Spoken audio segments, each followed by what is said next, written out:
Prito na naman ako ng isda. Niluto ko yan sa air fryer na naman.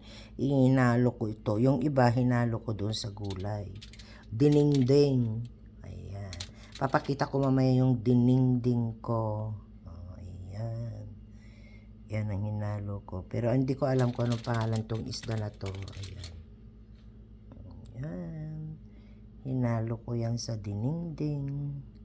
Gusto kong maghigop ng sabaw na naman ng dinengdeng. Nagluto ako ng may saluyot, na may sitaw, na may ampalaya. Tapos may ganitong, hinalo ko yung gulay dito sa itong isda na ito. Ayan. Hindi na ako nagpiprito-prito. Yan ang resulta ng luto ng air fryer. Kasi takot ako pagka talsik-talsik ng mantika. Ayan. Ayan.